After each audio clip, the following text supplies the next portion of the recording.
Hello, నా పేరు రామ్ గోపాల్.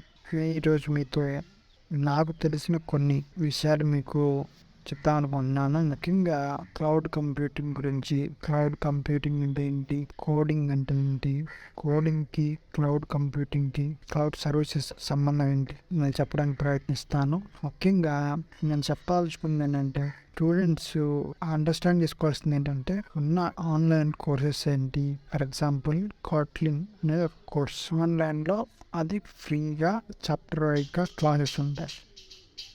ఆ క్లాసెస్ ఎలా చదువుకోవాలి, ఎలా అర్థం చేసుకోవాలి తెలుసుకోవాలి. తెలుసుకున్న తర్వాత ఒక యాప్ బిల్డ్ చేయడం మన ఓన్గా. దాన్ని బిల్డ్ చేసిన దాన్ని గూగుల్ ప్లే స్టోర్లో లేకపోతే ఎనీ స్టోర్, మైక్రోసాఫ్ట్ స్టోర్లో అన్నా పబ్లిష్ చేయడం ఎలా అని తెలుసుకోవడం, వాటి కాస్ట్ ఎస్టిమేషన్ ఎలా ఉంటుంది అని తెలుసుకోవడం, ఇవన్నీ మెయిన్ ఇంపార్టెంట్ టాపిక్స్. ఈ టాపిక్ని స్టెప్ బై స్టెప్ నేర్చుకొని దాన్ని ఇంప్రూవైజ్ చేసుకోవాలి. Thank you.